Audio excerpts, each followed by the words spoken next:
trigger fingers turned to Twitter fingers. Mm. Oh man, some drama went down. Some keeping up with Kardashians type drama went down this past week on Twitter with the Ravens. Oh my goodness, we're gonna go into it. Oh, But first, welcome back to episode 29 of the Purple Rain podcast. One away from 30. Woo! With your boy Simply and with your boy Sutton. And as always, follow us on Instagram at the Purple Rain podcast. Come on, what are you doing? Come on, you know where it's at. And subscribe. Right near the cactus too. Come on, subscribe. Mm-hmm. Subscribe for the cactus. Who says no? That is a dope lamp. That is a super dope lamp. I need something Amazon, like that. like $15.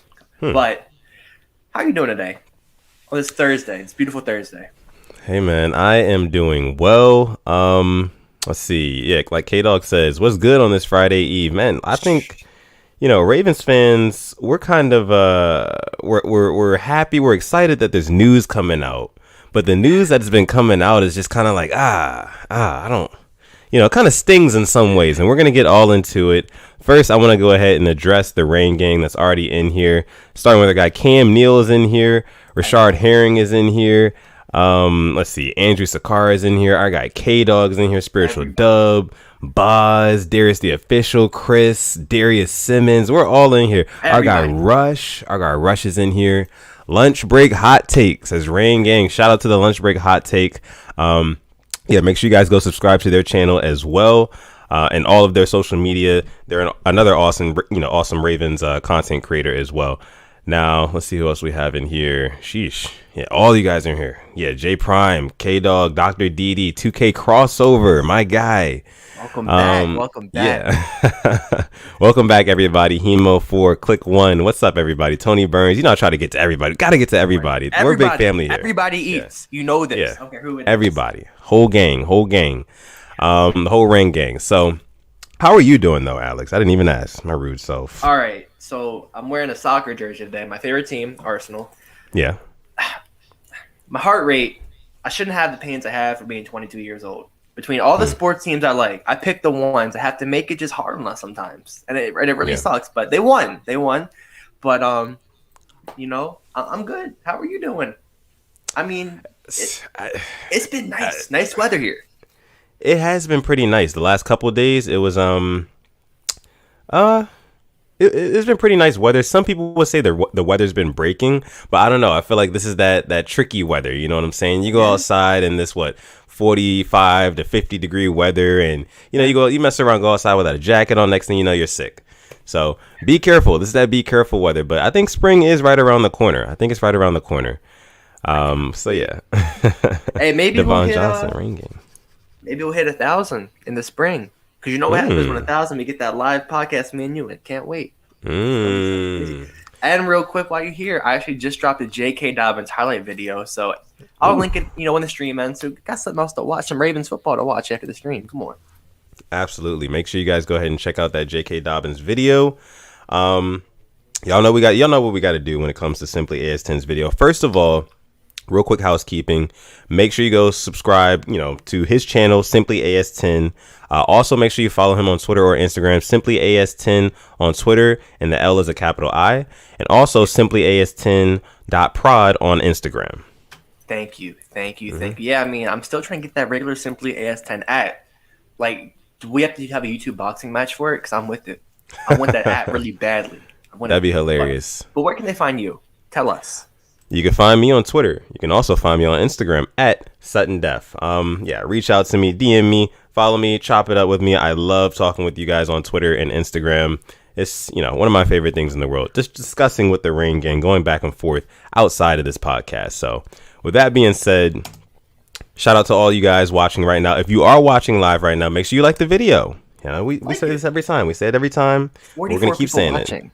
Yeah, already. We're at 25 likes. Let's get to 30 and 765 subs. You know what? How about this? Let's try to get to 775 subs by the end of the stream. I think we can do it. I think we can do it. Yeah. And you know what? Let's get into it. What you want to talk about? Let's get right into it, man. So lately, and real quick, Sean Carter says the JK video was fire. Thank you. Highlight GOAT, of course. We all know this. Of course. Yeah. So lately there's been a lot of talk, not verbal talk, Twitter talk, on the Bird app by multiple people from the Ravens organization. It started with, if I believe I'm correct here, Willie Snead. Willie Snead started it all off. Soon following was Dez Bryant, then Matthew Judon. It just was one after the other. There was Twitter fingers all week. So why not? Let's just get right into it, shall we? Okay. Right into you mean to pull up the tweet or talk about it? Yeah, why don't you pull up the tweets? Let's pull up the tweets one by one. Twitter fingers, not in the entire Ravens team, but a lot of the Ravens that you wouldn't expect, Yeah. Willie Snead, didn't really expect him to come out and say nothing, nothing like that. I'm going to send the tweet you can bring it up, and then I'll read it out loud while, you're bringing it up. So our guy, Willie Snead, a.k.a. Need for Snead, he says, any receiver can be a true number one if they are in a system that allows them to be ... What they do after that is on him. 100 emoji, RNS. Not going to tell you what that stands for, because I don't want to, but you can probably find out what it is. But Willie Snead, number 83. Wow. Wasn't expecting that from him. How about go ahead and read that tweet for us one more time for those in the back.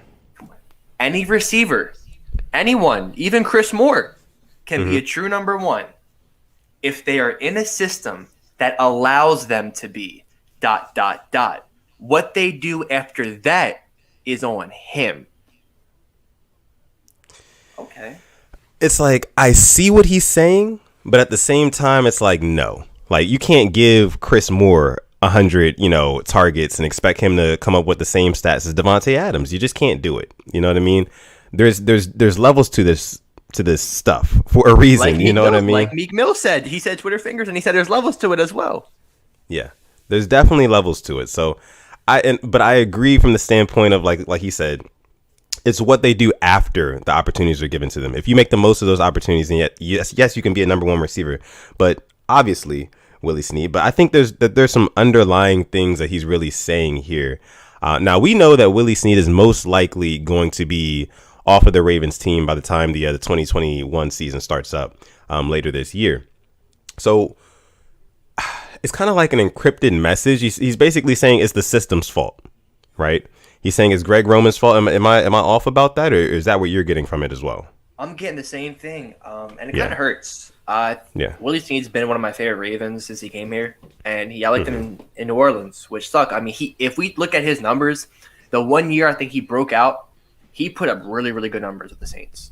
Then he had a DUI, which then Sean Payton dropped him down the list, which is 100%. I understand that. Yeah. But he was in the offense that was pass first. The Ravens aren't a pass first offense, and when they are, the passing game is very vanilla. And that is what that tweet is about. The system. It's very weird. What were you about to say, though? Oh, I was going to say that some more fuel was added to the fire. We can talk about that after what you're about to say. Yeah, I mean, no, I was just going to say, like, it was weird to me that Willie Snead came out and said something, and then immediately after that, Dez Bryant came out and said something. Like, they had all been, having this bottled up. It just took for one person to go out and speak publicly about it, and then, Dez Bryant. And if you notice, what do those two guys have in common? Both of them probably won't be with the team next year. So they have no reason to not speak their truth, you know what I mean, on the internet. So very interesting to see. But what were you going to say? I mean, not only did Dez and, Willie have something to say, but also the soldier. You know who we're talking about. He did. Marquise shout out to Ramey. He's in here. Ramey always coming through. Actually, I'll get to it later. Me and Ramey pissed off some Jacksonville Jaguar fans last night. That'll be later in the show. I didn't know they had these many fans until last night. Yeah. Marquise Brown quotes the tweet that Willie Snead had and said 100 emoji. That's it. And it got me thinking, what is the point of having soldiers when you're never going to use them? We know who that was about. Yeah, never. He kind of started this whole wave. And seeing more people jump onto it, I mean, come on now. You know who it's about. We all know who it's about. Let me get into the Dez Bryant tweet real quick. Sure. So Dez basically said, so a fan responded back to Willie saying, if the system doesn't work around the player and all of that, you talking doesn't matter. As long as the system allows that player to show off their talent, you don't know what they can do. And then Dez said to a fan, "You hit it right on the nail." And then Dez said, he was in a position where everything was already established as a receiver. He realized quick Baltimore wasn't the place for him. No bad blood. That's their way of doing things, so you got to respect it. Didn't say what that the way it was, but we can kind of allude to what it was. It's a lot to take in, and I think this was on Tuesday. I'm on Twitter on Tuesday, like, what is going on right here? Like, are we seeing like this receiving core break up in front of our eyes? And we are. It's gonna look different next year. Yeah, it's going to look very, very different. And speaking of different, a lot of us have been clamoring and campaigning and lobbying for us to bring in a, big name free agent wide receiver. Real quick, shout out to Keeping It Real. He's in the building. Keeping It Real was good, man.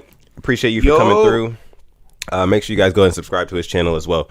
I'm thinking real quick for our draft stream. I think a couple of the Ravens YouTubers have to come through. I think that's going to be the moves for sure. Oh, yeah. Yeah, we definitely will. K-Dog says that, the receiving core is not going to be as stout as last year. Or it wasn't that stout last year. Yeah, you're right. But still, we're kind of getting... Also, who's the vet? Who's the vet in the group?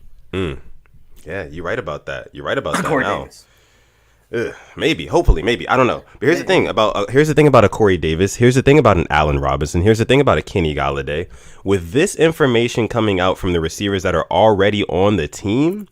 Yes. Those guys are going to be watching out and seeing those tweets like, if Baltimore was not the place for Dez Bryant, arguably a top 15, top 20 receiver within the last decade, then it might not be the place for me. And this is speaking from an Allen Robinson or a Kenny Golladay or a Corey Davis's point of view. So with that being said, it really seems like if we're going to bring any of these big name free agents in for an interview to play wide receiver for our team, it's almost going to seem like we're not interviewing them. They're interviewing us to see if they want to come play with the Baltimore Ravens, because we had the dead last passing attack in the league last year. We had our receivers immediately following the season express their disdain for the offense and the passing attack. I mean, we had all these things. So I don't know what would be so attractive. We're basically losing our charm as a team, that people want to come to. We don't look very attractive, right now, because, you have, like I said, our guys having the Twitter fingers and just our passing attack having the numbers that reflects we're the worst in the league. So I don't know. It's gonna be really weird. To add to that point, even if you come in, I'm just gonna tell you what Dez said. His chemistry with Lamar was good on and off the field, but it was the guys there before him who understood the offensive concepts better than me. You can't jeopardize that. Yeah. So you're telling me when we brought in Dez, we brought him in that Titans game, the Colts game. We won like a 3-game losing streak. Remember, he was like wide receiver 2 or 3 at Steelers game when we RG3 in. We didn't even throw it to him. It's not what he wanted to say was they weren't playing him because I think they wanted more people to get snaps over him. Honestly, that's what I think it was. Like, why did we not utilize him more? Because there was chances to use him more. Yeah. I'm as much as I want Dez Bryant back, I get why he's not coming back. And best luck to him. I'm a Dez fan for life now. I mean, when he was here, the 6 catches he had, that was the loudest I cheered for some 6 catches. Yeah. So wherever he goes, I'll be supporting him. But it was just this week on Twitter has been weird, wild, and that may have hindered our chances of getting a receiver in free agency that wants to, earn a couple of bucks, basically. Yeah. Void here, he says Dez wants to win. Dez does want to win, and that's why we absolutely cannot blame him for being for wanting to go somewhere else, because I mean we're just not the team for a Dez Bryant. Dez Bryant wants to be the guy, you know what I mean? And it's very, very hard to be the guy as a wide receiver in Baltimore because we're such a run-heavy team, and our coaches have completely fallen in love with Lamar Jackson's leg. That's why you see crazy stats like, he leads the team in carries, he has more rushing yards than, I think it was like, I saw a list like Aaron Jones, Christian McCaffrey, a couple other big name running backs from this past season. He had more rushing yards than them, and I could be wrong on that. I'd have to look at that list again. But I think that our coaching staff has fallen way too in love with Lamar's legs, much to our Ravens fans' chagrin and our detriment, because like it's proven that this is not going to be the way that we win the Super Bowl, Yeah. But there is a silver lining, and we'll talk about that a little bit later. But what were you about to say? I mean, nothing really. I mean, that's kind of how I felt about the whole receiver situation. I get what Willie Snead's saying. I really do. I think he can be a guy who catches 60, 70 balls in a year. He's not going to get you 1,000 yards, but he's a chain mover. And his best game, I think, with us, or one of them, was the Buffalo game. He was just making those short 5-yard catches and getting the yak afterwards. And we didn't utilize that. And I know his first year, he did a lot of that with Flacco at quarterback. Then when Lamar came in, he made some clutch catches. So there's something wrong with this receiving core, and we're going to keep saying it. Hopefully those coaches we got that we're going to talk about later can fix it, because I got high hopes for them. Yeah, man, me too. And I think the Rain Gang does as well. Our guy Ramey says, I could be wrong here, but I think Keith Williams and T. Martin have connections. Hey. I don't think you're wrong there. You don't just train Tyreek Hill and Devontae Adams. It's not luck. That's not luck. Yeah, absolutely. Lunch Break Hot Take says Dez hasn't been a top 10 wide receiver in 5 years. Yeah, I mean, I know I said, top 15 receiver in the last decade or so. Maybe extend that to a decade and a half, 2 decades. I don't know. But he was really good. He was one of the best receivers in the league at one point. And it was him and AB going back and forth. And that was always. Yeah. So that's what I was getting at. Ron the GOAT. Shout out to Ron the GOAT. He says, we're going to have to draft. I guess in response to what I said, like, these receivers, they're really going to be interviewing us more than we're interviewing them, when, they're trying to talk about making a deal to come to Baltimore. So if that's the case, and I think Mel Kiper came out with another version of his draft board, he still has the Ravens picking wide receiver at 27. And this might be why. At first, I thought, like, why would we pick wide receiver first? Why would we do that? Why would we draft a receiver in the first round? It doesn't make sense. We need O-line, we need DBs, stuff like that. But it's looking more and more like we're becoming a less and less attractive destination for these free agent wide receivers. So we might have to draft. Yeah. You agree? Yeah, I'm just worried, though, at the receivers that have been drafted in the first round the past couple of years. Okay. It's very hard for me to think about, like, the hits more than the misses. Because there have been some misses. A lot of them. And do I trust the Ravens drafting receiver? Hell no. Hell no. And I don't want us – I'd rather have us take a first-round pick on a lineman, which we need, an edge rusher, which we need, not a receiver, which is a 50-50 chance. I have a 50-50 chance, like a 10 to 90 chance of him actually hitting. Yeah. I mean, if it's like someone who's like a Justin Jefferson there, like from last year, I get it. You can't mess that up. Like a J.K. Dobbins, best player available. But if you're reaching for somebody like we did in 2015, Brashad Perryman, then, I mean, he's good. But I think it was still a reach. Yeah, I don't want us to reach for anybody. Yeah. Big shout out to Engraven Viz. He is in the house. He is in the building. He says, what's up, #Rain Gang. Always coming through. Always supporting. We appreciate you, Engraven Videos. Make sure you guys go ahead and subscribe to his channel if you're not already, for all things Ravens. And his podcast channel. And his podcast channel. Hey, I'm telling you, I wrote 2 papers while listening to his podcast. Does wonders. It's a great I'm telling you, it's a great background noise. Listen to it and go to work. Absolutely, absolutely. And I think we're actually going to be doing a little collaboration with Engraven Videos a little bit soon. So be on the lookout for that. Yeah. But getting along with it here, a voice says Perriman was mad doo-doo. for us, because, it's the Ravens. But when he left us, look what he did. Yeah. He balled out. Yeah. So let's talk about some Matt Judon.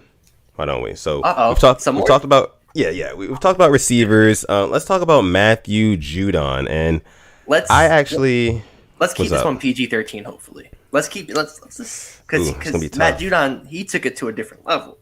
Oh yeah, we'll keep it kid friendly. Hopefully. Shoot, man, I have one of his tweets pulled up right here, and I can actually read it to the Rain Gang. It started like this. Matthew Judon, he tweeted on the 24th of February at 6 a.m. He was up early. 6 a.m. He was up early. Didn't even brush his teeth or anything. Didn't even make breakfast. Yeah. He says, and I quote, "Where is at Jamison Hensley's lying butt at? I got time today. Bro, you have to stop lying. I know you want clicks, and I know you want to be the people's champ, but stop lying. That's weak." End quote. So that's what he said originally. And keeping it real, he has it dead on right here. He says, Judon woke up and chose violence. Absolutely. 100% he did. And, you can't really blame him. And I know there was a couple follow-up tweets. Do you have the follow-up tweets? Yeah, I can find them. I I got you. Let me find it. Yeah, because the follow-up tweets were what really like stood out to me, because I was like, oh, he really feels strongly about this. Like he's going on and on about it, and it got into a little bit of blackmail, and I was like, okay. I'm just happy it wasn't to Jeff Zrebiec, because I would die fighting for Jeff Zrebiec. He's like the best Ravens journalist out there. So, I mean, Jameis Hensley is good too, but man, can I read you may read like the responses and all that too? Yeah, go ahead. All right. Jameson said, "Hi, Matthew. I was told that the Ravens offered you a deal similar to Zadarius Smith's $16.5 million per season earlier this season, and it was declined. If you have a comment, I would certainly add it to the piece. I've always been fair with you. Thanks, and welcome back to Twitter." Matt Judon says back, "This isn't true. Who told you this? If you can't tell me that, we're all going to have to think you're pulling stuff out of nowhere." Jameson Hensley responds back, "I will add your response to the piece. If you have an issue with any of my reporting, he'd be happy to listen to it and explain. He's always aimed to cover you in a respectful manner in your 5 years in Baltimore. Hope you have a great offseason." Matt Judon said, "Okay, look at this dude. He's lying. If the Ravens did offer me during the season, they wouldn't tell you because it's against league rules. And me and my team ain't talking to dogs, so where he getting his info?" That's just on Twitter. That was, and then he went to Instagram, which is where I'll have to find that and have to censor it out when I'm reading it. Yeah. But it was definitely a lot, for sure. And he was very upset. So I saw somebody bring up our guy Ramey. He says in the chat, "I understand Matt Judon's frustration.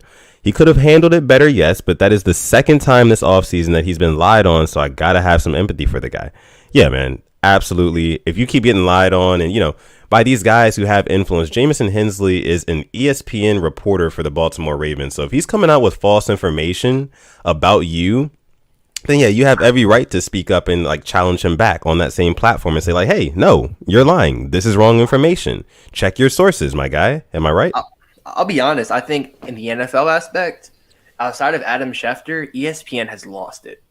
I think Schefter is the only thing that actually keeps them like relevant. Because a lot of other stuff, either Ian Rappaport, Tom Pelissero, I mean, with the breaking news, they rely on Schefter heavy. He's carrying the NFL department. So yeah, I definitely get what you're saying there. And then whenever you want me to read this Instagram thing, I have it up and I'll be sure to censor it. Yeah, let us know. All right. Matt Judon on his Instagram story. "I know y'all don't know because I just found this out. You have about a month to sign a long-term deal after your franchise tagged. If a deal doesn't get done in that time, there's no deal talking between the parties. Even if there was, he's not going to tell you because they're breaking the league rules." He tagged Jameson Hensley. "So I'm waiting on your ESPN source apology or I'm leaking these photos I got with you in the club." I'm not going to say what type of club, but a club. So it was a strip club. Yeah. Yeah.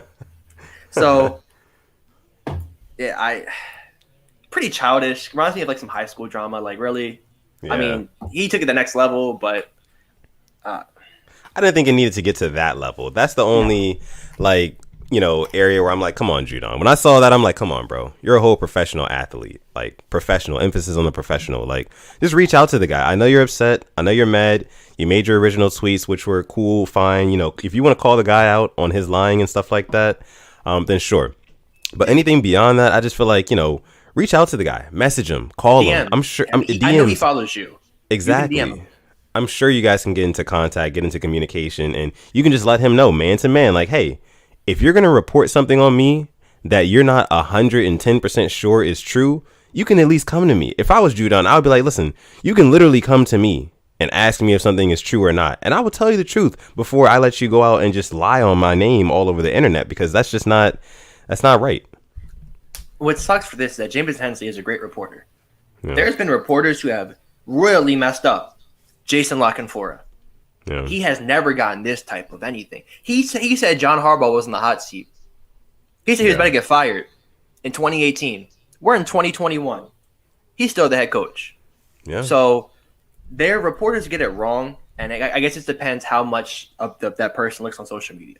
And Judon just got back to Twitter. He saw it, said what he said about it. So yeah, definitely a weird week for the Ravens. A very, very weird week. And this is only what, the third or fourth week of the off season. Like, this off season is so young, and we've already gotten so many like new developments out. And I feel like we're gonna get a lot of interesting Ravens news over the course of this off season. So with that being said, we've got about 70 people watching. Make sure you are subscribed to the channel if you're not already. Hit the subscribe button because we're gonna be coming out with content all off season long. I promise you guys that. Also, like the video. Why not like the video? Why not smash the like button? If you just got in here, 3 minutes ago, 4 minutes ago, 10 minutes ago, hit the like button. We appreciate you so much if you do, because it helps us out a ton. But yeah, also follow us on Instagram. 5 likes away from 50, so please. Yes, please. I want to actually get you guys' opinions in the chat on this whole Twitter fingers thing. So make sure you guys put your comments and questions in the chat. If you did, like maybe a couple minutes ago, and we didn't see it, we didn't bring it up, put it in there again. Throw it in there again, because we want to go through and see what you guys have to say about this. All right, so woke up and chose violence. Emmanuel Asapa says, I think Judon was joking. I think I saw somebody else say that. I mean, he may have been, but that just took it to another level where it shouldn't have gotten. So yeah. It's just like, come on, man. Void says, why does this feel like we're the only team getting picked on by media? I don't know about the only team. No, the Texans are definitely the main team. But Texans, they deserve it. Yeah, 100%. They do deserve it. Yeah. Other teams, I mean, the Jets, they get picked on. Yeah. I think we're one of the good teams that gets picked on. That actually, not all the good teams get picked on. So. Yeah. Let's see. Ron the Goat says, not a fan. He's not a fan of going on social media for your issues. Agree. Now, I do, like I said before, I think Judon had every right to call him out, and him being Jamison Hensley, to call him out on his stuff, for lack of better words. Because I mean, if he's not saying the truth, then it's like you gotta, you know what I mean? You gotta shut that down. And also, he was getting fan backlash too. So I mean, I didn't see it on Twitter. I saw it on Instagram. A lot of like Ravens fans were like, "That you're not fans if you're gonna be, the guy has to make his money. Yeah. Either he gets it or he doesn't get it. It's not personal like that. Don't take it to heart. Life goes on. So I get that too. He was getting backlash. Yeah, you're right. Absolutely. Sis, our guy Sis, shout out to Sis, always coming through, always supporting. He says Alex Harbaugh was on the hot seat in 2018 before Lamar, bro. I just heard he was I heard it was when we were 4-5 before Lamar took over. That's when he was on the hot seat. So I think if we missed the playoffs that year or something, like he was gonna get fired. So I don't know. I mean, we'll never know until like 10, 20 years. So. Self-taught Gardner, shout out to you. I don't think I've seen Self-taught Gardner in this stream before, but welcome to the Rain Gang. Thank you for coming out and watching the show tonight. He says, I think Giro gets fired and T. Martin takes over. Interesting. Yes, very interesting. I think Giro is definitely going to be on a short leash, man. He's going to be on a short leash. 4 games. 4 games if our offense isn't producing, if that passing attack isn't attacking, hey, hot seat. There's going to be some issues. Mm-hmm. Hot seat. I mean, we fired Cam Cameron in 2012 and then we won a Super Bowl with Jim Caldwell at OC. So now, have some cojones. Our guy Rush, one of our favorites here at the Purple Rain podcast. Shout out to Rush. He says, I don't like how he tried dragging Tyus Bowser into this. What did you think about that? I thought it was all in jokes, but I see what you're saying. I mean, I think Tyus Bowser is like one of the few Ravens I have never seen like he keeps to himself and he just does his play on the field. He lets it talk for himself. Yeah. So let me check his Twitter because I don't even think he tweets like that. And then he tweeted saying to Judon, kind of leave me out of this. Yeah, you're right. And I definitely think he was, it was like a joking tone. Let's see. Andrew Sakara, shout out to Andrew. He says, I get the wide receivers speaking the truth, but now if Ravens don't get rid of Roman, seems like no good wide receivers will want to come here. I hope not, but kind of seeming like the case. And, that just kind of, it kind of goes with my point earlier. By the way, shout out to John James. He says, Rain Gang, what's up? Shout out to John. What's up, man? But it's just kind of like my point earlier. Like a lot of these wide receivers, they're on the outside looking in. They're looking at the Ravens like, I don't think I want to go there. You know what I mean? They have an offensive coordinator who clearly is invested totally into the run game and not so much the pass game. And last time I checked, I catch the ball if I'm a Kenny Galladay, if I'm a Corey Davis, if I'm an Allen Robinson, you know? So, yeah, I agree. Absolutely agree, Andrew. What do you think about that, though? I 100%. Think about it. Why would you sign a 1-year deal with the Ravens? Yeah. You're not going to look at the players who have signed deals here, and what have they done afterwards? Michael Crabtree went to the Cardinals, did nothing. Yeah. John Brown produced here, went to a good team in the Bills with Josh Allen. He's a deep threat. That worked out. We haven't. Yeah, that's all I can really think of right now. But we'll see where Willie Snead goes.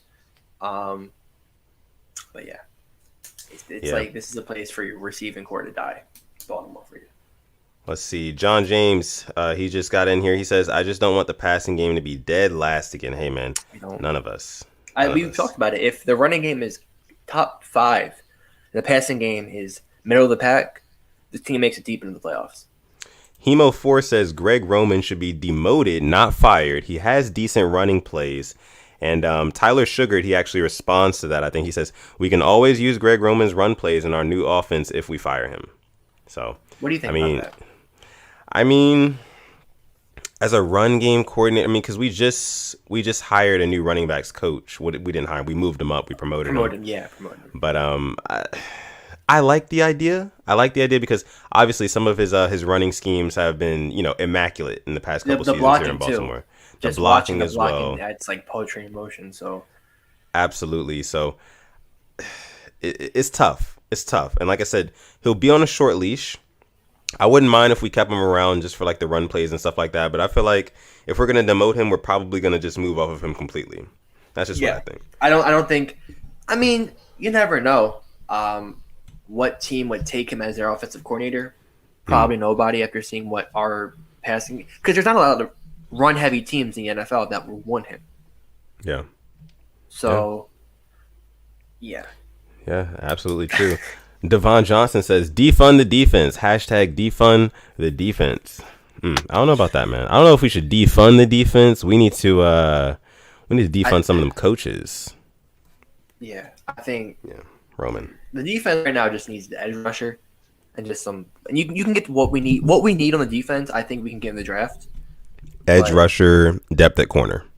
And I wouldn't mind another safety too. Yeah. So DBs, those sort of guys.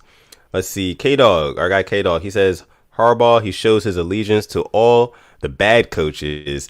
Need Bisciotti to step in. Do you think that where's the lie?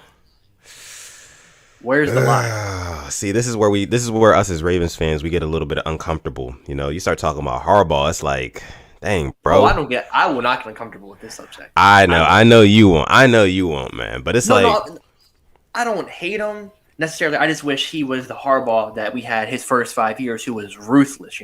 That man fired Cam Cameron I think we were winning. We had a winning record and fired him in the middle of the year.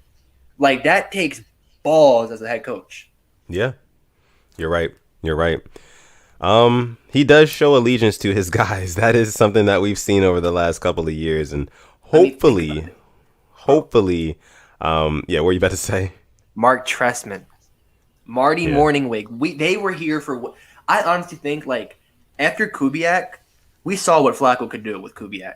After that, they just ruined him. They honestly, and he deserved a better send off, because it was just that offense was comical. Real quick, I want to kind of gauge the room here. I see a couple of you guys talking about it in the chat. Let's talk about our feelings about John Harbaugh. Just really quick. It's going to be very simple. If you're in the live chat right now, just let us know whether you would. If you're rewatching too. If you're rewatching as well, put it in the comment section.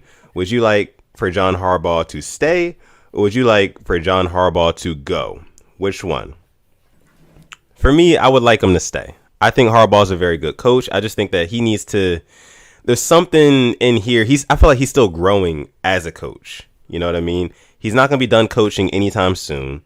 I feel like he's going to hit that point where he realizes, let's see. Devon Johnson, he says our ideologies are far greater than Harbaugh. I don't know if he can like kind of bring some of that fire back, that intensity. I mean, he was more ruthless when he was younger. Now he's kind of a little bit softer in his older age. I feel like he can get back to those ways, those ruthless ways. I would like to keep him because I don't want to have a whole new culture change. But like they said, get harder. I'm gonna think about this right now. Do you know how soft this team is? Honestly, Yeah, let me take it back. That like Wednesday game. yeah, We run at the one. The Steelers are sitting on you, and what do? You let them. You let them sit on you, and they run out the clock. And what was Harbaugh doing? Just yelling at the refs, per usual, just yelling at them, not doing anything. Like the team is soft, and the only time they actually showed some type of balls was against the Tennessee Titans. yeah. And the fact that they had to disrespect our logo to do that, come on, it's a man's game. Like Ray Lewis said, it's a man's game. They're playing like some little ass boys. So Click One, he says, if we lose the way we lost to the Titans or Bills playoff games, then I think he should be fired. It really just means that his team isn't prepared to play in the playoffs. That's true. It has looked like a couple different times that we've come out and not looked prepared to play, and that has a lot to do with coaching. That does have a lot to do with coaching. Real quick, you know how many the average points we've scored in the playoffs since Lamar's been quarterback? What's that? 11 points. I'm not putting it on him. He can't. I mean, he got knocked out of the game against the Bills. He got knocked out. Yeah. No roughing the passer, by the way. Remember, Josh Allen got touched. Roughing the passer. That's a different story. And I'm tired of seeing people on Twitter. Oh, you don't remember the Mark Trestman days, this and that. Like, bro, we are not asking for like the Chiefs offense. We're asking to be competent, a competent offense, bro. We had the worst passing offense in the league. Come on. That's not acceptable for a team that's trying to get to the Super Bowl. Yeah. Our guy Ramey, he says firing John Harbaugh, it hurts the team, hurts the fans, and it hurts the culture. You can't change his mind on that. I agree with that. If we fire Harbaugh, it's going to feel like we're rebuilding, and that's not something that we need to do right now. I think we should stick with Harbaugh. I mean, if things get really bad and it's like obvious that it's like, okay, Harbaugh, what are you doing? Then it's like, okay, we can have a conversation. But for now, I feel like we're not having that conversation. Harbaugh is here to stay. How can he help this team get to the next level, which we want to get, which is the Super Bowl? What does he need to do? And that's just getting this team back to like playing hard with leaders like when we have Ray Lewis and Ed Reed and Terrell Suggs in 2012. Yeah. The defense didn't carry us, but they were leaders, off the field. It's like who is the player leaders on this team? We can look at that too. The player leaders on the team? I mean, you got guys like Pernell McPhee. You got guys like Calais Campbell. Yeah. Cap casualty, possibly. I mean, Lamar Jackson's not really the guy. He's come out and said it himself. I'm not a vocal leader. I lead with my play. I lead by example. So we really don't have all that many guys who are going to lead on the field. We just lost Mark Ingram. He says Marlon Humphrey. I agree with that. But Humphrey, he strikes me as more so like he's going to perform on the field. He's going to be very exciting. He's going to be high energy. And after the game, he's going to be very high energy and stuff like that. But he doesn't strike me as the type to like, all right, huddle up everybody. Let's get all the guys together. I'm going to give this pregame speech. I'm going to hype everybody up. I'm going to be the one firing guys up. He just doesn't give me that. He doesn't give me that. I just think of that because when we lost last year, the Titans, he was like, this team is a bunch of chokers. And I had so much respect for him to say that because that's how the fans felt. And he was saying it. Yeah. Yeah. Let's see what else we've got in here from you guys. Chat's moving pretty fast right now, so I apologize if I do not bring up your question. What are you Calais saying? is a leader. I do not want us to cut Calais Campbell or Brandon Williams. That would be the worst mistake we can make for this defense. Yeah. I don't get that point of people saying that. Like that's just no.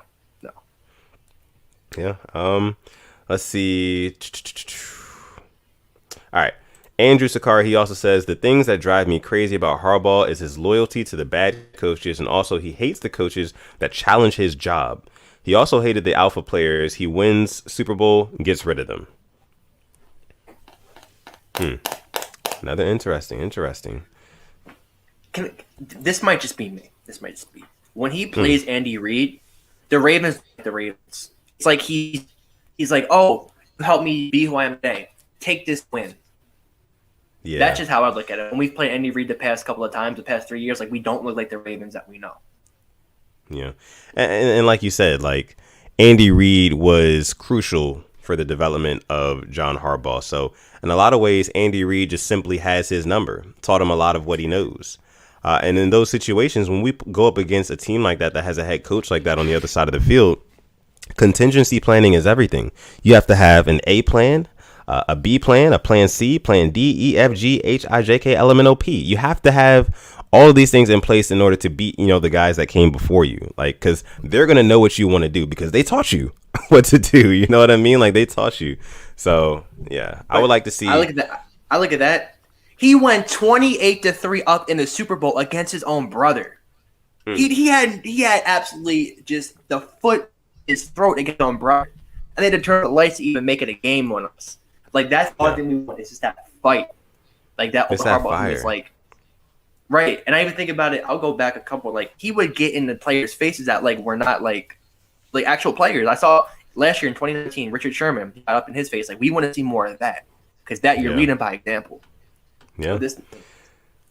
Now, I see a hot take by Sizz here. He says Mike Tomlin actually is not a disciplinarian, and instead he has no control of his team. In my opinion, I think he should be fired. Got to disagree with you there, Sizz. Got to disagree, man. Mike Tomlin, he's that guy. Yeah, I got respect for Tomlin. He's no matter who the Steelers have playing, he always makes them competitive. Yeah, absolutely. How does our guy Boz feel about that? Boz, yeah, let us know how you feel about that, Boz. Yeah. Ramey says, I think Harbaugh has to be more quote-unquote cutthroat. Yeah. Yeah, man. Absolutely. This. We weren't even planning on talking about this. This has been like one of our best conversations I think we've ever had. This was completely just like out of nowhere. This Harbaugh talk. I'm loving this. Yeah. If you guys are loving this too, make sure you like the video. Make sure you also subscribe as well. More Ravens content coming on the way. More Purple Rain content coming. Also some merch on the way as well. So make sure you guys are on the lookout for that. But yeah, let's see what else we have here. Our guy Ryan Bollinger, shout out to Ryan. I don't think I've seen him until just now, but he's always coming through, always supporting. He says the players are starting to turn. That's not good coaching at all. You think that the players are really starting to turn? Well, like these tweets and stuff like that, we don't know if it's going to be the last of the Twitter fingers from Ravens players. It's not. Do you think the players are starting to turn on the coaches? On Roman, yes. I will say this. The one coach they will not turn on is Wink Martindale. Nope. 100%. I cannot see that happening in a million years. No. And absolutely not. That's like one of the coaches. I think I would be so hurt losing him. I was hurt losing Kubiak, but if we lost Wink, bro, that would feel like I'm losing a family member because he's been so big to this team. But I don't think they're turning on the coaching. Greg Roman, obviously, but they're not here anymore. So maybe if we start seeing other players come out there on the team, then we can start talking about that. But it's getting worrying. And I think until Lamar says something, which I don't think he will, then we'll find out. Let's see. One more little take about this. Adit Mahmood. Shout out to Adit. Thank you for coming through tonight, bro. He says Harbaugh's contract ends in 2022. I don't think he stays after that. Hot take. Baltimore, Pittsburgh, and Seattle will all have new coaches within the next 5 to 7 years. Oof. I can definitely see Seattle. I can definitely see Seattle. Especially with what came out today. You heard about that? Oh, I heard about it. I definitely think he could be the first one. Because they're in a tough division. NFC West, especially with Kingsbury and McVay. That's a very young division with coaches. And then Shanahan. You think they're over Pete Carroll? I think we'll see. I mean, it depends what they do with Russ. They got to help him out. They got to help out Russell Wilson on the line. You're right. They got to. And we will absolutely talk about, Russell Wilson in a little bit as well. But I think we should talk about kind of like the silver lining here. We should talk about the silver lining. We've been talking about the Twitter fingers coming from Dez Bryant, Willie Snead, Hollywood Brown, basically our receivers, And the biggest issue with the Ravens is our receiving core. So that's all the questions surrounding this offseason. That's no secret. But recently, and here's the silver lining, we did bring in 2 new coaches. Oh, yes. Let's talk about it. Let's get some positivity in here. Come on. Some positivity, exactly. We brought in 2 new coaches. We brought in T. Martin as a wide receivers coach, and we brought in Keith Williams as our new passing game coordinator. Now, both of these guys, they were hired a couple weeks ago, but both of these guys just had an interview with Garrett Downing just a couple of days ago with the Ravens. And I don't know if you guys saw those videos, those interviews, but Alex and I definitely did watch those videos, and they were very, very good, very, very insightful. To Devon Johnson's point here, he says they were great. They were great interviews. Shout out to Garrett Downing. He's a great interviewer. He is. He asks the right questions, and he gets the answers that we need. The great follow-up question too. The follow-up question is almost just as important as the actual question you're asking. So what we're getting as fans definitely has me really excited for this upcoming year. Absolutely, me too. Now, what did you think about? What did you make of those interviews? First of all, which one got you more fired up? Because I know which one got me more fired up. For me, I'm T. Martin, I think. T. Martin, exactly. Yes. When he said he bought his kids Lamar Jackson jerseys, I'm like, wow, yeah. Just because of that, you're buying your kids jerseys of a player that you're gonna have a huge impact on how he does this next year, and I love that. Yeah. And the fact that he's watching him closely. Who didn't last year? And then this past year, who didn't watch him closely? I love that. He knows what he's getting into, and he knows what Lamar can do. That right there was just something so small. It didn't even have to do anything with football. The fact he bought his kids Lamar, I was like, wow, I'm all on board with this. Now, let me tell you what was the highlight of that interview for me. T. Martin's interview, that is. Tell me. T. Martin, it was about 2 minutes in. If you want to rewatch it, you can go on, the Ravens Twitter. Go to the T. Martin interview. Go to about 2 minutes in. He says this, and I thought this was very important. He said one of the number one priorities for him is to learn our receiving core. And not only learn them as players, but he said this is, quote, learn them as men. I'm excited to learn them as men, and learn the culture. You know what I mean? That is so important. When you talk about chemistry, when you talk about camaraderie, when you talk about teamwork, everything that a team needs to succeed, all those things fall back on, you have to know the man next to you. You know what I mean? You have to understand that man. And I feel like David Culley, a guy like that, and I was about to bring it up. You know who didn't know them as men? David Culley. Probably out of touch with them. David Culley was an older guy. You know what I mean? Not even the age thing. The fact that he said to Marquise Brown, I'm not going to call you Hollywood. You haven't made enough plays in your life to be called Hollywood. Yeah. Bro, that's you're his boss.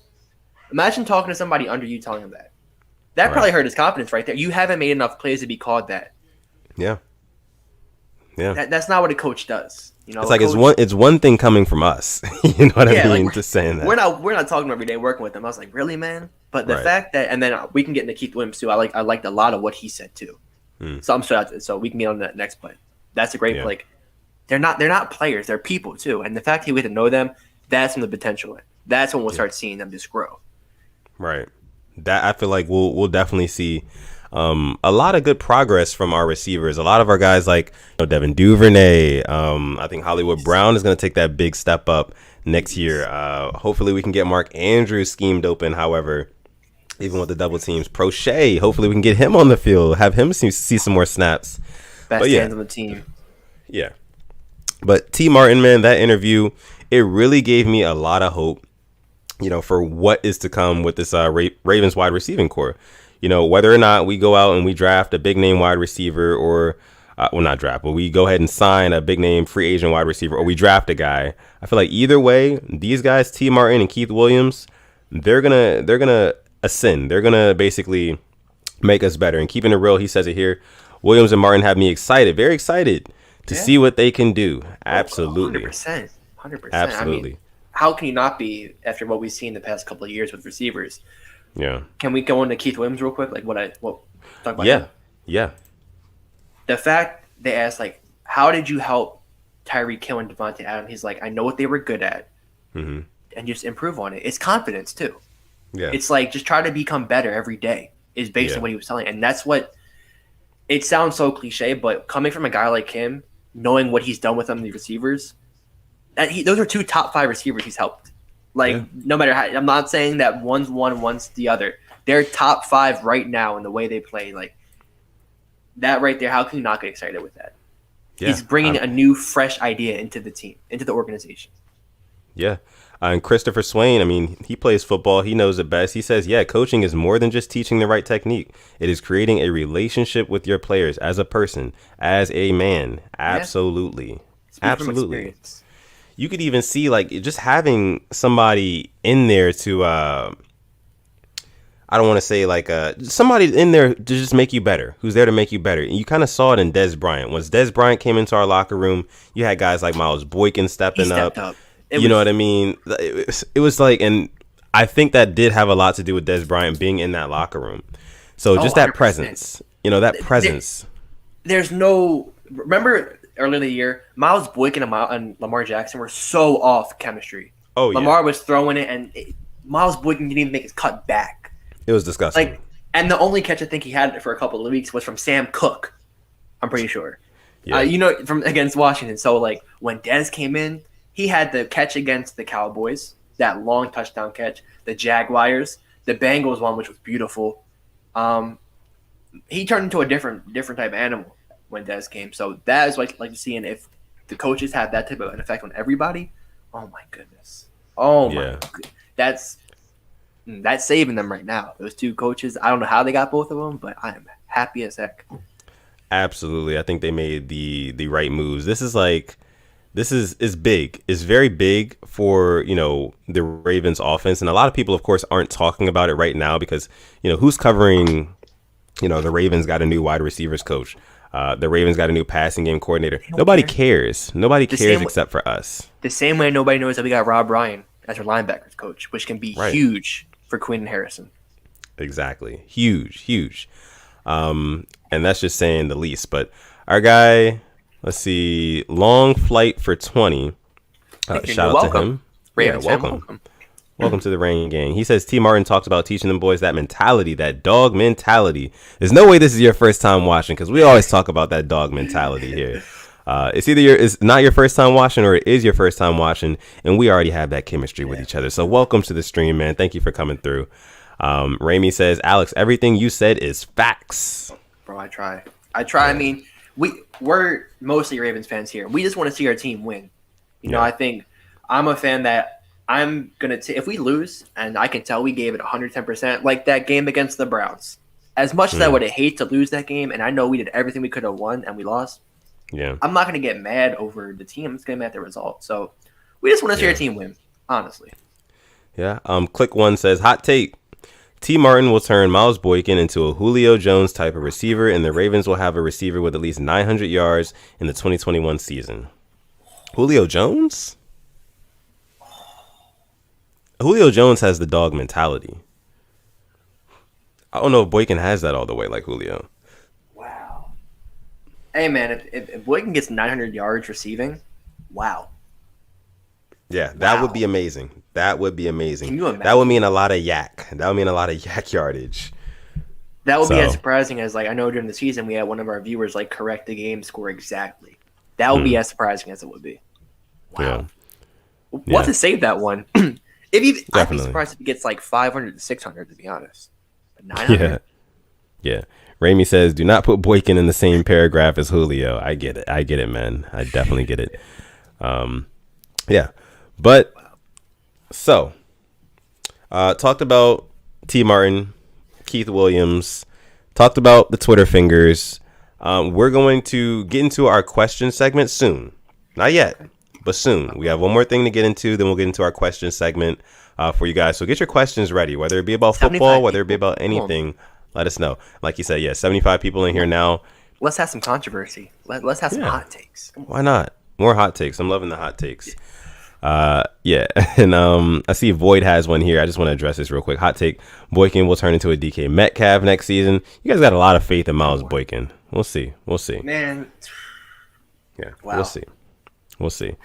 Cameron Nichols says Boykin is the second coming of Megatron. Come on. Okay. All right, now this is... All right. Okay, so one more thing, one more big story that kind of broke today. Russell Wilson is not on the trading block yet, so to say, but he may want out. He's not happy. And look, can we just real quick? Can we talk about this graphic? Our guy Sutton hits me up 30 minutes before this starts. Like, hey, bro, can I get some pictures? He did this in like 30 minutes. So big shout out to you. This is beautiful. I love this. Come on. Love that. Hey, appreciate it, man. Yeah. All for the rain gang. Of course. This whole Russell Wilson thing, I'm not going to lie. Woke up, had to do some schoolwork, and I checked my Twitter, and I have all notifications for, like, the big guys. Mm-hmm. And I'm like, Russell, like, no. Like, this offseason has kind of, we know it's going to be crazy. But if Russell Wilson moves teams, it's completely just blown up. This offseason is just a different level of crazy. Oh, yeah. And more came out, and then the thing that kind of led to this is that before their Thursday night game against the Cardinals, Russell Wilson went to a meeting with the coaches and kind of wanted to give his take on how to fix the offense. He's been their leader for however long. Right. And they just weren't listening to him, and he stormed out the meeting. And that's when it started. And then you see a couple weeks ago, he kind of vouched he wanted more help on the offensive line. Don't think they can sign anybody because when you're making that much money as a quarterback, it's hard, hard to just build around him. So you got to help him in the draft. But as you can see here, he wants to stay in Seattle, but he has no trade clause he can lift for 4 teams: the Saints, Bears, Raiders, or Cowboys. So what do you think of this whole Russell Wilson situation? Do you think it's going to stay? Do you think it depends on the draft, free agency? Like, what are we thinking here? Because this could blow up, and this could be the biggest news we've had since Brady last year, to be honest. Yeah, man. You know what? The saying, how the saying goes, where there's smoke, there's fire. He's unhappy, like you said, like you started with. And when he's unhappy, when quarterbacks are unhappy, typically they get moved. You know what I mean? Because they're not giving him any sort of like, it's kind of like the Deshaun Watson thing. They're not letting him in on like, okay, who do we want to bring in at this position? Who do we want to bring in there? Yeah. What do we want to do here? They're not letting him have any say in that. But it's like, this is the man who you gave the keys to your organization. You know what I mean? You have to give him some sort of like say in these matters. And when you don't give him a say, he's like, okay, look, I am one of the best quarterbacks in the league. We just got done putting him in the elite category on our last episode of the Purple Rain podcast. Of course. He's one of the best. He's one of the best. He's going to have the pick of the litter anywhere he goes. So if you don't make him happy, you don't make your star happy, he's going to go. He's going to walk. So, I definitely see that I think it could happen. I definitely think it could happen. Now, the Saints, Bears, Raiders, and Cowboys, those are 4 very interesting teams, one of which being in the AFC, which is where we play. Keep him out the AFC, and we play the Raiders this year. Keep him out. And you know what's crazy? They're going to have so much cap room. They just cleared $12 million with Tyrell Williams. They're going to trade Mariota, which is another $11 million. They just cleared up more cap space than we have available. That is crazy. Honestly, I don't think he'll get traded. I think they're going to try to make him happy because they have a guy named DK Metcalf and a guy named Tyler Lockett. They're great receivers, but it depends what type of quarterback comes in there. And Russ already has that chemistry. They just need to build around him so they can get back to that NFC Championship, maybe the Super Bowl, because they haven't been there in a while. Yeah, man. Oh, my goodness. Rain Gang, let us know what you guys think about Russell Wilson and possibly getting traded out of Seattle. If you had to put your money on it, do you think that Russell Wilson, percentage, do you think Russell Wilson is suiting up as a Seattle Seahawk going into next season, or does he go and play with one of these other teams? Now, let us know in the chat what you guys think. If you're watching the replay, let us know in the comment section what you guys think. But these 4 teams, let's talk about these teams, right? Because these are the hypotheticals. If he were to get traded, it's pretty much guaranteed at this point. These are one of the teams that he would go to. So this is big news. The Saints. If he goes to the Saints, they don't have any money. Man. They're already over cap. I'm gonna roll them out real quick. They're over cap. He can't go there under any circumstance. Yeah, it's bad. They were like $100 million over cap. What about the Bears? Al Robinson would go back, I think. You think so? I think if Russ goes there with Mooney, Cole Kmet, and David Montgomery, I think he's going back. I think Robinson would go back to the Bears. Yeah. The Raiders. The Raiders. Waller, Ruggs, Jacobs. Maybe Aguilar goes back. Just playing with Gruden.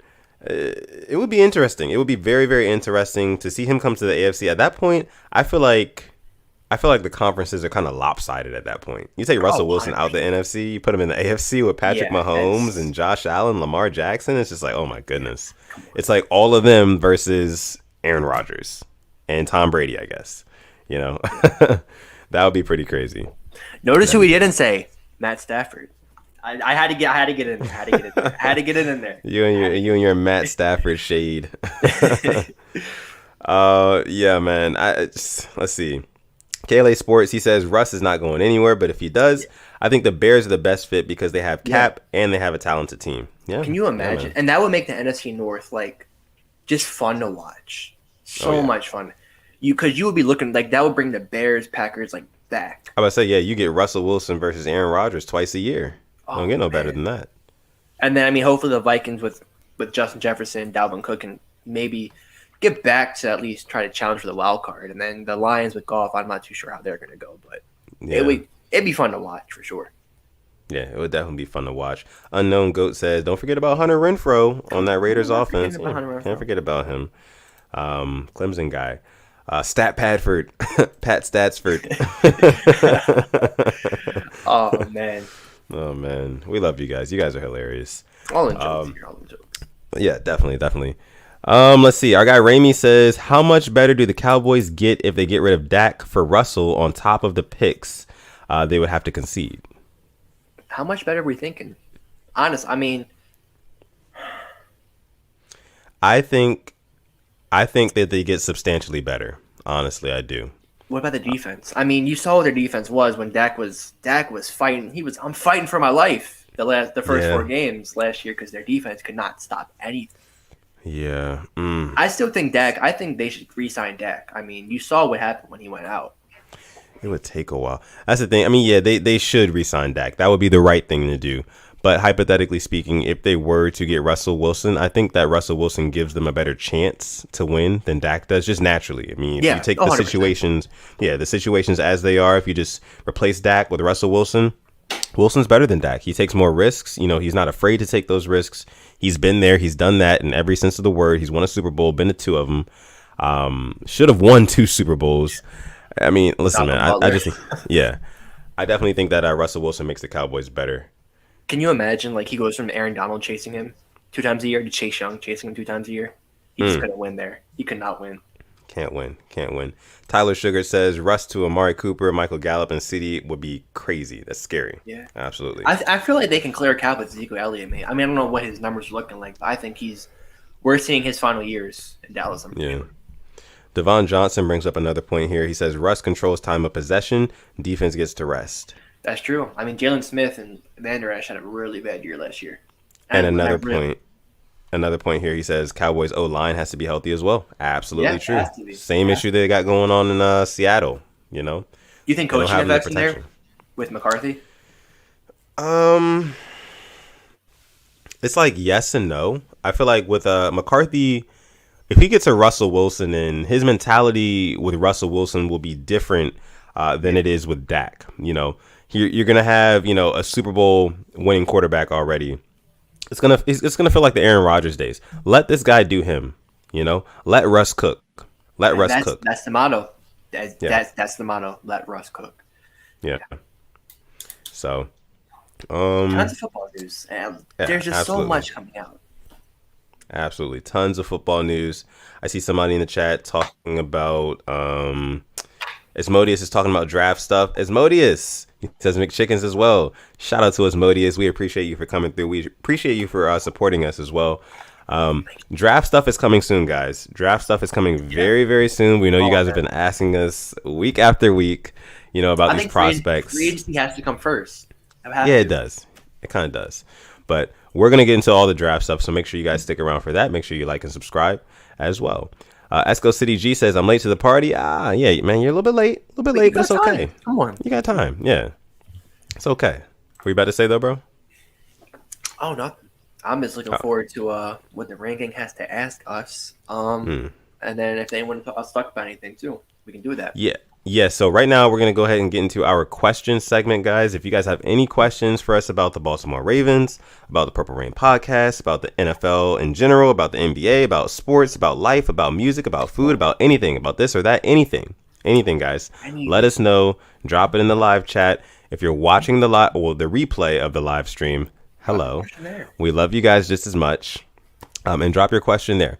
Raimi kicks it off. He says, does Russell Wilson's age concern you guys? He will be 33 in November. Yes, if he has no line, if that makes sense. I think it wouldn't concern me if he has a good line. Yeah. He can't be running around like he is now. Agreed. So I think you got to have that good line around him. Yeah, absolutely agree. Void says, how do you feel about Jordan Love? We've talked about this a couple of times. Will he see the field on his rookie contract?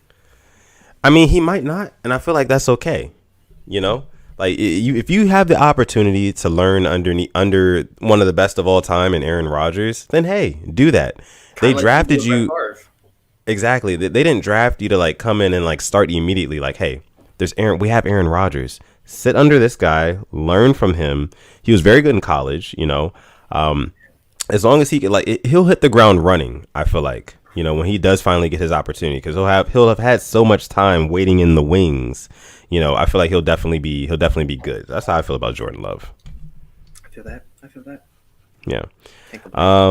Void also says, would you rather have Dalvin Cook or have Russ Cook?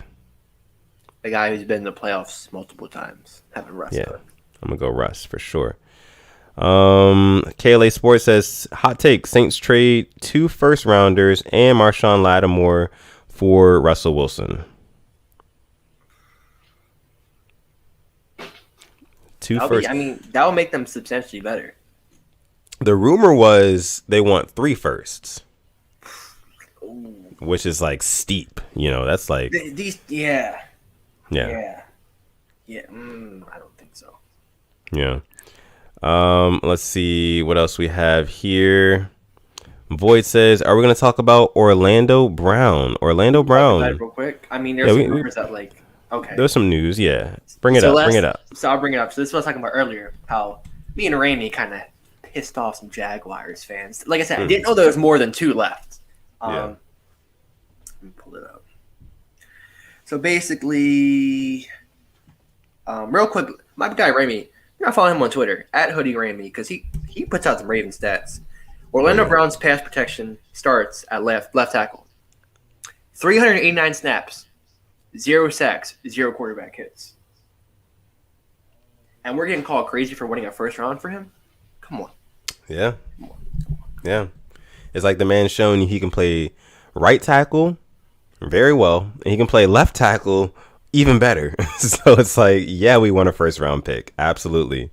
So, coming from at NFL Draft Bites, the Jaguars and Ravens are dancing on Orlando Brown.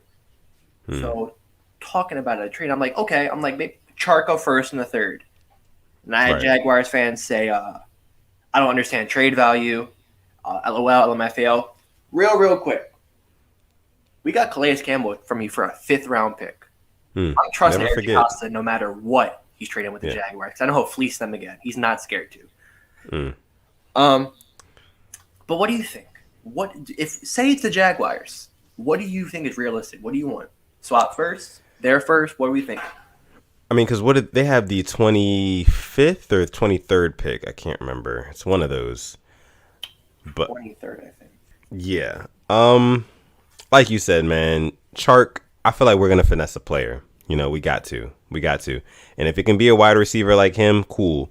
We put him in that position because, of course, we need a wide receiver. And then we use that extra first round pick to bolster the offensive line or to get another DB, something like that. So I think that, like you said, Chark in a first or Chark in a second, that sort of thing. I feel like that's realistic.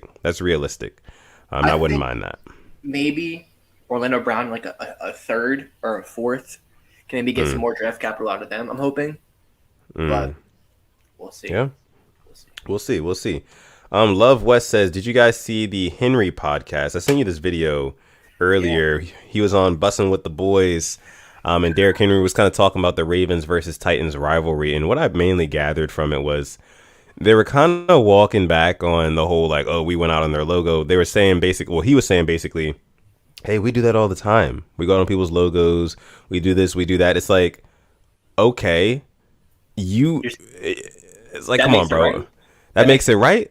That makes it right in our case, in our stadium. No, it's like you can walk into a bunch of different people's houses with your shoes on, and they may be okay with it. You know what I mean? Perfect analogy. I was thinking of that. Yeah, it's like exactly. But then there's that one guy with brand new white carpet. Right. It's a rainy day outside. You got mud on your shoes. Yeah. He's like, bro, take your shoes off at the door. You know what I mean? And if you disrespect that, then you're gonna get some backlash. Exactly, or at least ask something like that. So yeah, I mean, in short, I was like, okay, all right, Derrick Henry, we'll see you guys next year, probably. I have respect for Derrick Henry, and who is the other guy with Taylor Lewan? Who is he? I don't know who that is. who is he? It's their left tackle, isn't it? That's no. I know who Taylor Lewan is. The other dude. Yeah. I don't know who that is. Oh, I'm not sure. He probably doesn't know why. That's cool, but I'm like, he was the one who put the Judon crying faces on all the Ravens players. Yeah. Bro, you weren't in the game for a reason. Pipe the hell down. Come on. Because I know you wouldn't have done anything to say, come on. No. All right. So until further notice, Derrick Henry is Derek Elliott. He is Deshaun's son. Okay. Oh man. He used to be Derek Campbell, but Deshaun took it over from Calais. Yeah. So when we see you guys again, I'll be looking forward to it. And I'm sure Deshaun Elliott will be looking forward to it as well. And guess what? He'll be on a nice contract, off that rookie contract, getting paid, busting Derrick Henry's ass. I cannot wait for it. And guess where you can find the highlights of Deshaun Elliott busting Derrick Henry's ass? Oh, where? Oh. Right over at Simply AS10 on YouTube. Make sure you guys go subscribe to his channel as well. All the highlight videos are going to be coming out over the offseason and going into next season as well. So just make sure you guys are locked in on that. Don't forget. Absolutely. Raimi says Tupac or Biggie? For me, I'm going to go Biggie. Biggie, better storyteller, in my opinion. The flows were just so effortless. I'm going to go Biggie. I'm going Tupac. Yeah, this is a bigger Tupac fan. Okay. Let's listen to both of them. Let's listen to them. All right. So Tyler says, do you guys actually see us getting a wide receiver in free agency or the draft? Now, Tyler, I don't know if you were here earlier in the episode, but I was basically saying how with all the tweets and stuff, all the news coming out with Ravens wide receivers expressing their disdain for the passing attack because it just doesn't fit them. It doesn't suit them. We might end up having to draft somebody because a lot of these big name free agent wide receivers are not going to want to come here. You know what I mean? To just block all day. So, yeah. All right. Do you agree with that, though? Yeah. I mean, unless it's somebody like Alshon Jeffrey. Like, who's going to, I can't see us signing anybody else. Yeah. Asmodeus, he says master's degree or graduate certificate. This has nothing to do with football. I mean, I'd probably go my master's, man. Yeah. Gotta go my master's. Like, gotta master it. That's like the thing. Now, if you bachelor's degrees, they're great, but it's like that's what I'm going. You really want, you know what I mean? But if you really want like that next step up, it's like master's, man. That's the way to go. But bachelor's degrees. If you're in current pursuit of your bachelor's degree or you already have it, then shout out to you because that is no easy task. Trust me, no easy task. But let's see. Easy E says, what are y'all looking for in a trade for Orlando Brown? Like we said, man, we got to get a first and something. Yeah. A first rounder. That's what we're looking for. That's your answer, Easy E. A first round pick. Thank you. That's what we want. Living Legend says, do you guys have Purple Rain masks? Oh. Man, first of all, let's give a big shout out to Living Legend because I don't think there's been one episode that he has not come through and, supported and showed love and everything like that. So big shout out to Living Legend. We appreciate you for being a part of the Rain Gang, subscribing to the channel and coming out just like everybody else watching live right now. We appreciate all of you guys. But to answer your question, do we have Purple Rain masks? Yeah, we do. Of course we do. They're on the way, man. They're on the way and they'll be debuting very, very soon. And we'll let you guys know about that as well. You guys will be the first to know. Everybody who is not subscribed, everybody who has followed us on Instagram, you guys will be the first to know about everything Purple Rain when it comes to merch, our videos, everything like that. So make sure you go ahead and above my head right here, you can see the @ handle @the Purple Rain Podcast. Follow us on Instagram, guys. Go ahead and do that. Let's see. Next question we have here comes from Chris Griffith. He says, could we snag CeeDee Lamb or Michael Gallup from Dallas and a few mid-rounders for Orlando Brown? I don't know if Dallas is doing business with us like that. They're not letting CeeDee Lamb go, I think. Nah. I think he's untouchable at this point. Gallup, maybe, but I can't see him leaving. So, no. Pain. Yeah, pain, anguish. Moving right along here, 81 people watching. Thank you guys so much for coming through tonight. Drop the question. Like the video. Drop the questions. The video, drop any question you want. You know it's going to come up on the screen. Come on. Absolutely. Let's see. KLA Sports says, with the current trend of second-year QBs, do you guys see Jalen Hurts being an MVP candidate with the right team moves? MVP candidate? I can't. I want him. I'm a Jalen Hurts fan. I made it known. Yeah. Don't think he'll be an MVP candidate, but let's just hope he can make the Eagles competitive in the NFC East. Let's just hope. I think he can because he showed flash, but they need to just support him. And that man can't be running for his life every damn play. It cannot be happening. No. I mean, Jalen Hurts, for me, to answer this question, I don't know about MVP candidate yet. I don't think so yet. I think there's too many other good teams with really good quarterbacks that'll probably have them in contention for winning MVP. And Herbert. Exactly. Herbert. Of course, all the Givens, Mahomes, Rodgers, those guys. It'll be too tough. I don't think maybe Wilson. Maybe Wilson. Yeah. Exactly. So. Let's see what else we have here. Casper 215 says, for the Ravens, would you rather have a rookie right tackle or a rookie center? I'm gonna go right tackle. Anybody but Tyree Phillips, so right tackle. Yeah, definitely go right tackle. Center, rookie center, you don't want to have snap issues. No, and we've seen too many of them. Way too many. Void says, can we bring in Khalil Mack from the Bears in a possible Orlando Brown trade? I don't think they're letting go of him. Nah, man. I wish. Mack is so... Cannot believe that he... Well. Yeah. Let's see what we have here. Click One. He says, how do you guys deal with Lamar haters on social media? That guys that call him overrated or running back. I've seen him once on Simply's Instagram. It used to get to me, but now I just ignore him. Bro, I'm used to it. Yeah. I don't care. Yeah, man. They're trolls at the end of the day. They're just looking for the clicks, the likes, like Judon said, Speaking of Lamar, those pictures he posted, oh my, fire. That's what I'm talking about? Oh, yeah. Those were clean, very clean. With the black and white combo. The golden hour tint in Florida with the visor. Oh my goodness. So that was definitely very clean. That's my quarterback. Yeah, and we posted it on the Purple Rain podcast Instagram. There we go. Did you not be so make sure you guys follow us. Also, Asmodeus, he brings us up as well. Great point. Fabulous point. Smash that like button. Absolutely. How many likes are we at right now? Right now, 71. Ooh, we have 79 people watching. We're going crazy. We love it. We appreciate you guys as well. If you haven't liked the video yet, please do so, guys. Please do so. Helps us out a bunch. Let's see what else we have here. I'll bring up Esco City G's comment. He says Orlando to the Chargers with Mike Williams and some picks in return, regardless of injury history. He can go get it. You're right about that. Mike Williams, you talk about a 50-50 ball. He's the guy. He's the guy to go up and get that. Absolutely. If we can get some good picks in return, I would not be mad at that. All right, let's see what else we got from you guys in here. Ramey says, how about Laviska Shenault Jr.? What do you think about Laviska Shenault? I was such a huge fan of him coming out of Colorado.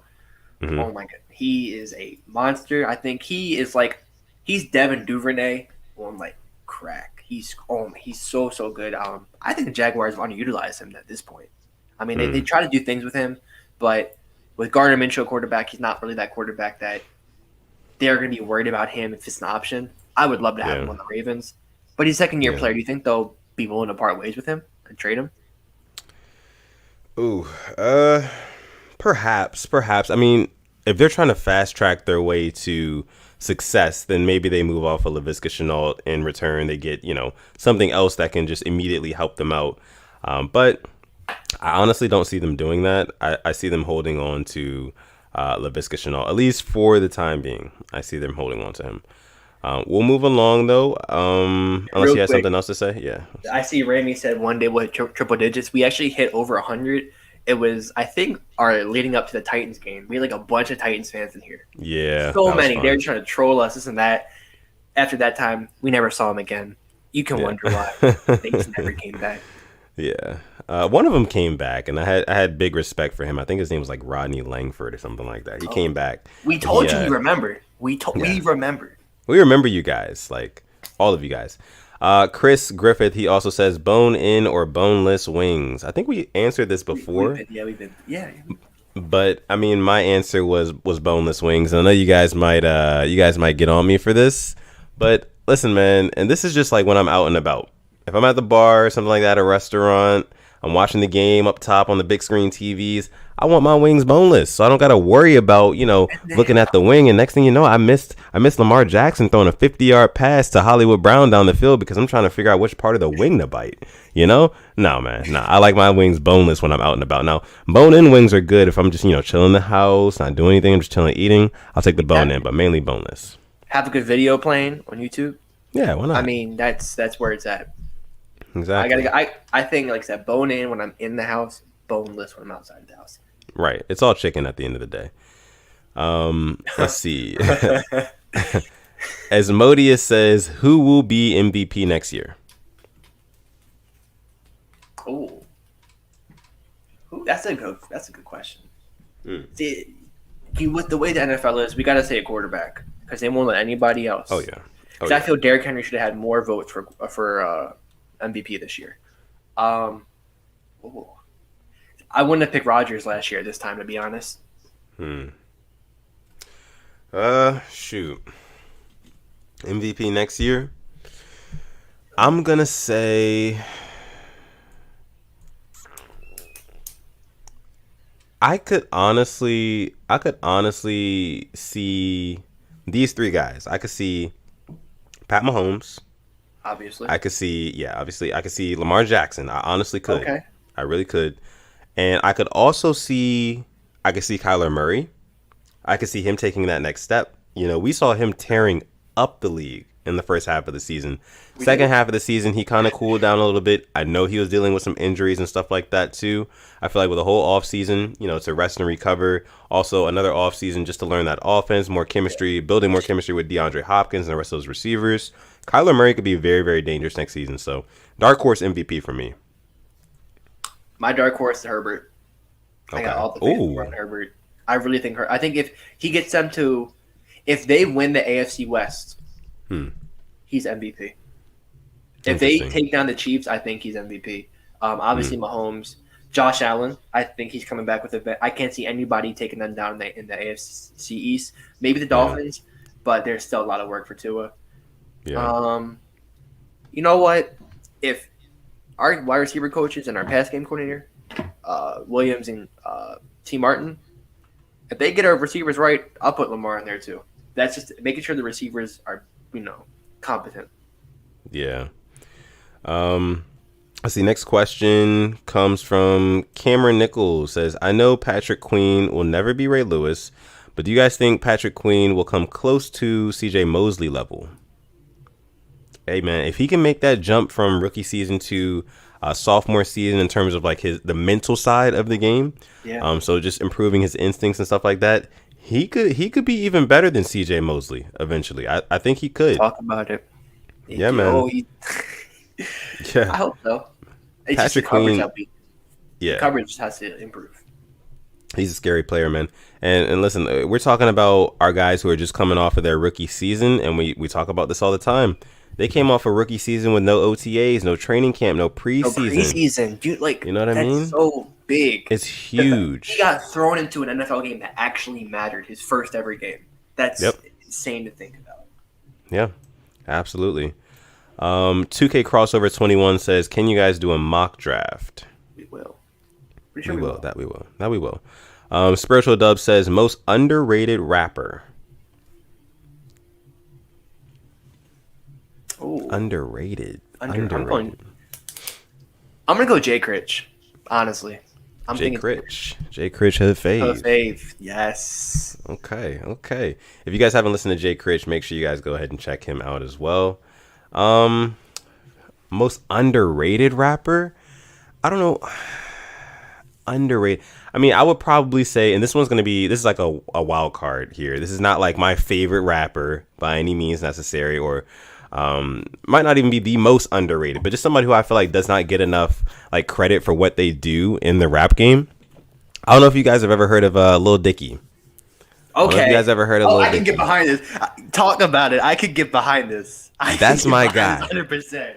That's my guy, man. He brings a totally different element to the rap game, man. Sir. He does it all different, and I feel like people don't give him a legit chance, you know? Yes. So make sure you guys go check out Lil Dicky. I'm telling you, his music, like, just because he's Jewish, I'm part Jewish, and he's full Jewish. It's kind of weird seeing him when he talks about, like, I know what he does talk about, like, I can relate to it.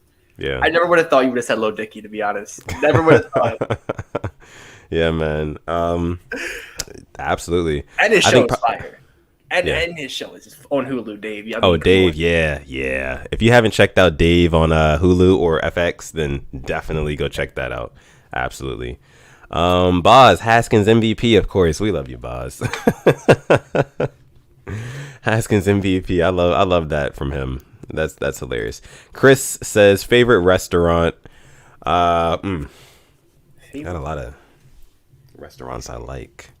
I'm going Cheesecake Factory. You can't go wrong. I love some Cheesecake. I like Cheesecake Factory, but the only reason why I feel like Cheesecake Factory is not that good is because there's so many options. I feel like they don't really specialize in any like entree and other than like cheesecake, which is like I understand it, but there's like 80 things on the menu.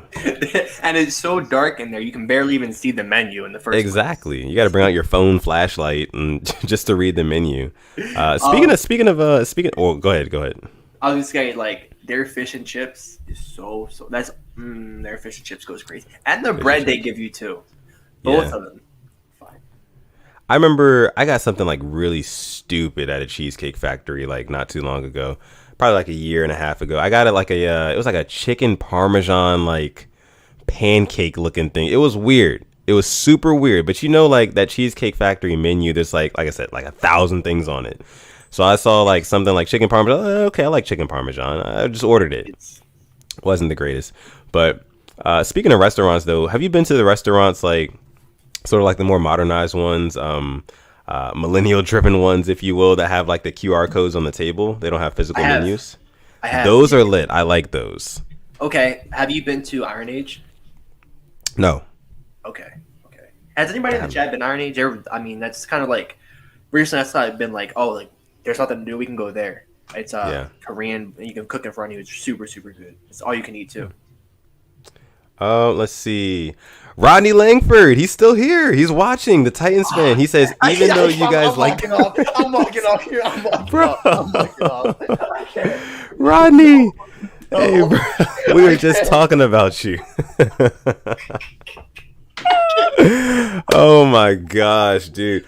Big shout out to Rodney Langford. He says, even though you guys like the Ravens, you guys are good YouTubers. We appreciate that so much, man. So much respect. So much respect. How did it hit your memory?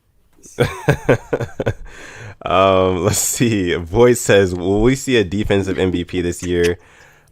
I don't think so. Alex is still laughing at that. That is funny. That is hilarious. But I don't think we're gonna see a defensive MVP this year. It just really doesn't happen unless Aaron Donald goes completely nuts. Then no. I mean, it's crazy that like the TJ Watt Aaron Donald debate too for defensive player of the year. I mean, yeah. I wish you could see a defensive MVP, but it's not going to happen. The same way I think Justin Jefferson deserved it, maybe over Justin Herbert. Quarterback bias. So. Yeah. Let's see. We'll take a couple more. This chat is moving crazy right now. We'll take about 2 or 3 more. Let's see what else we have here. Rodney Langford. He actually says, would you rather have Tom Brady or Lamar Jackson? I guess Tom Brady. I mean, he got 7 rings for a reason. won a Super Bowl. I don't know. If you put Tom Brady on the current Ravens offense, do they win a Super Bowl? No. Hmm. No. Hmm. I don't think there was. Look what he did with the Patriots his last year when they had like nobody first round exit. Yeah, true. Asmodeus, he also says, so which position is more important, center or left tackle? I mean, I think my water all over me. I think we talked about this question before. I think center is the more important position because, every play starts, with the center. So I would have to say center there, but left tackle, of course, QB's blind side, that is utmost importance for sure. I see Ramy said High Tops and Timonium, bro. I literally used to work 2 minutes away from there. They're fired. I went there for lunch before. I didn't know you live around that way. True. Boz says Iron Age is really good. Asmodeus really agrees with it as well. Bro, me and Boz have been there a couple of times. I don't know why bro. And their soju, their alcohol, goes dumb crazy. Doesn't even taste like alcohol. Obviously, if you're above 21, but. Let's see. We'll take just about 2 more questions here. Then we'll go ahead and wrap up. Josh Hoffman says, "What's up, all? Of course, I get here at the end. No problem, Josh. We appreciate you for coming through." We had a great Harbaugh talk, and we really could have used him. I know how he feels about John Harbaugh. I know. Yeah. How he feels. So, Josh, make sure you rewind and catch the Harbaugh talk and put it in the comments how you feel about that because we'll bring it up your opinion. next episode. Absolutely. Oh, I have to give a shout out to somebody before I forget, because they sent us the whole Derrick Henry interview thing, and I know we brought it up a little while ago. Yeah, but it was from a guy on Instagram. He sent it to the Purple Rain Podcast Instagram. Make sure you guys follow that. His name is King W 1234564. So big shout out to him for reaching out to us and letting us know about that. But yeah. That is. Dang, this has been a really good episode, guys. This has been a really good episode. It has been. And we appreciate you guys. We appreciate you guys for coming through and rocking out with us for the past hour and a half.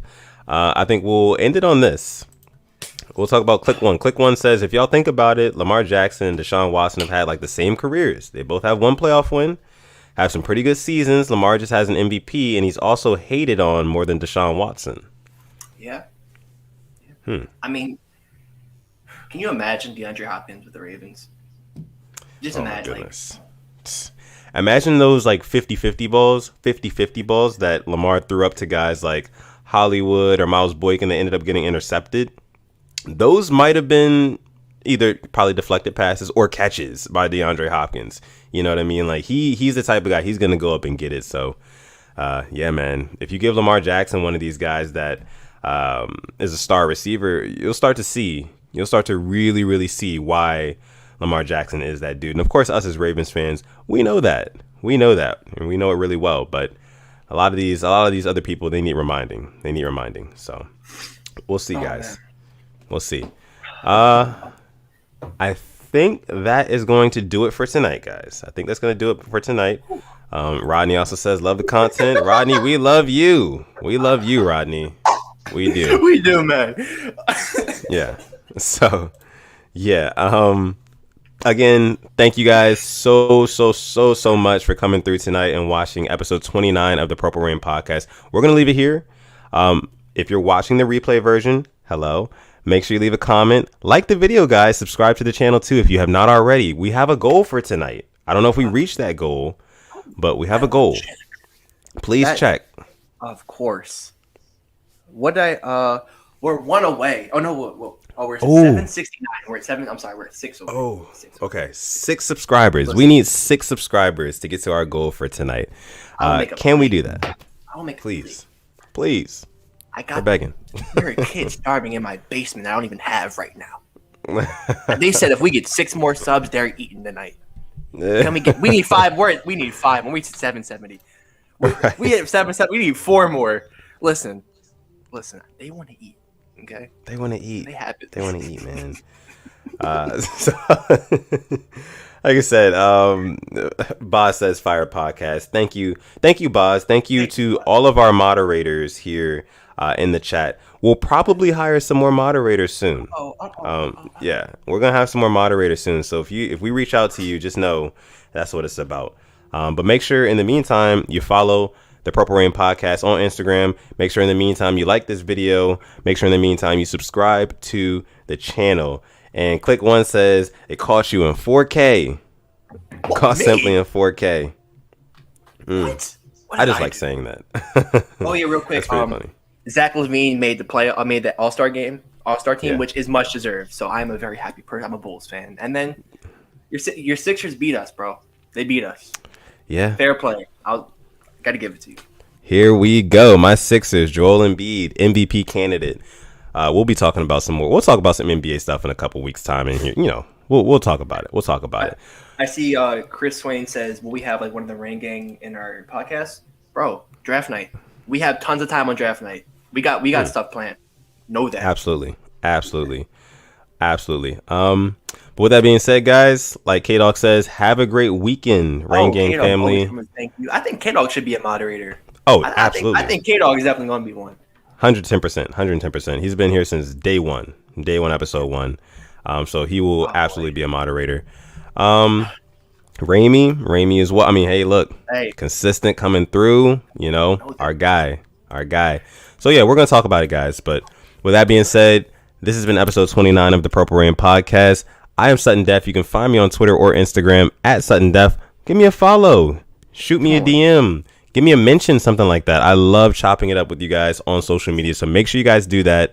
If you guys want to play some PlayStation, I've got the Warzone, I've got Madden, I've got 2K. You guys want to play us in any of those? I'm calling you guys out. Rain Gang, I'm calling y'all out, and I really want to play against you guys. So make sure you guys hit me up on Twitter or Instagram. I'll reach out to you guys for my gamer tag, all that. We'll get all that squared away. But this guy, my guy, Simply AS10. Yes. Tell them where they can find you at, bro. You can find me on Twitter at Simply AS10. The L is a capital I. I just posted my newest J.K. Dobbins video in the chat if you want to go watch it. Find me on Instagram, simplyas10.prod. I'm Simply or I'm Alex. I don't care what you call me. But just don't call me broke, okay? But yes, we are going to call those kids in my basement hungry because we're still 3 away. 3 away. So close. Guys, subscribe. If you haven't already, please. We beg you. Pull them on. We're so close. But yeah.